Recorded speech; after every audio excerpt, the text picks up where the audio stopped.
Bien, voici Pete Hegseth, le secrétaire à la guerre de Donald Trump. Nous sommes vers 2018, il est à Jérusalem. Et il s'adresse à des sionistes chrétiens et à des sionistes. Qui sont ces gens-là? Je l'expliquerai plus tard. Mais écoutons brièvement son discours. Et j'ai eu la chance de visiter le mur occidental du mont du Temple, les tunnels du mur et une grande partie de la vieille ville. Et quand vous êtes là, impossible de ne pas contempler le miracle qui s'offre à vous. Et ça m'a fait penser à un autre miracle que j'espère, vous tous, vous verrez bientôt. Parce que 1917 fut un miracle, 1948 fut un miracle, 1967 fut un miracle. 2017, la déclaration de Jérusalem au Capitole, un autre miracle. Et rien n'empêche que le miracle du rétablissement du Temple sur le mont du Temple soit lui aussi possible. Or, c'est un chrétien, pas un juif. Mais il raconte qu'il est venu à Jérusalem et qu'il a visité ces lieux saints juifs. Et il ne peut s'empêcher d'être émerveillé, saisi par la beauté et la spiritualité du mur occidental. Il enchaîne en disant qu'il y a eu toute une série de miracles. 1917, la déclaration Balfour. L'Empire britannique autorise les Juifs à fonder l'État-nation d'Israël.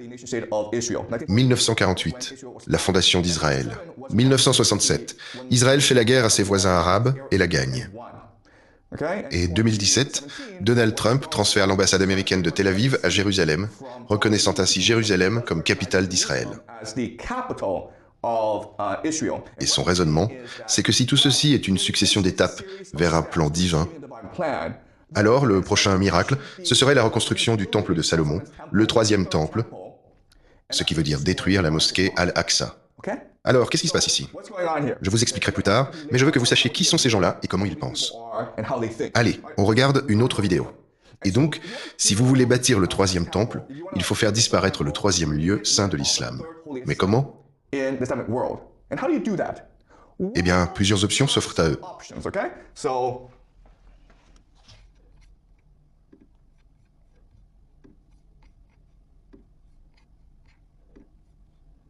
Des missiles frappent la mosquée et libèrent la place pour le troisième Beit Hamikdash. Ça aussi, ça pourrait être un miracle. Moi, à leur place, la dernière fois qu'ils ont tiré des centaines de missiles, je ferais passer l'un d'eux pour un missile iranien, et je l'abattrais. Et là, tous les Arabes se retournent contre l'Iran, et c'est la fin des problèmes. Vous les faites s'entretuer entre eux, cette bande de cinglés. Il n'est jamais trop tard, on a affaire à une bande de lâches. Voilà, c'est un rabbin israélien qui raconte comment, l'an dernier, pendant la guerre de 12 jours, en juin, l'Iran tirait des missiles sur Israël. Et son point, c'est que c'était l'occasion pour eux de faire croire qu'un missile iranien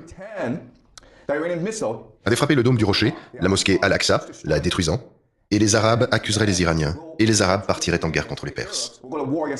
Et nous, on n'aurait plus qu'à se caler dans le canapé et rigoler de ces cinglés.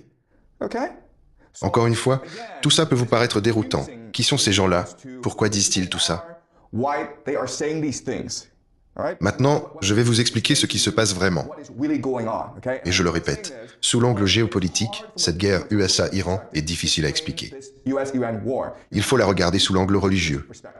L'angle religieux. C'est là-dessus que je veux me concentrer aujourd'hui. Pardon.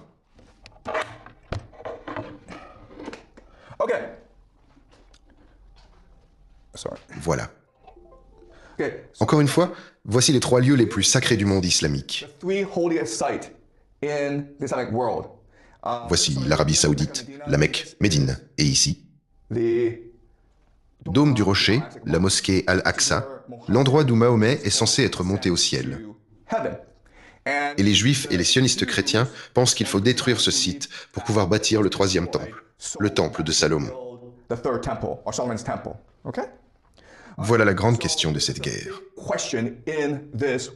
Et je le répète, il faut que ma prédiction se vérifie pour que mon analyse tienne. S'ils ne détruisent pas la mosquée Al-Aqsa et qu'ils parviennent à la paix, alors, mon modèle prédictif, mon analyse, tout est complètement faux, et vous m'ignorez pour le restant de mes jours. Je n'aurai qu'à retourner enseigner les grands classiques, ou je ne sais quoi.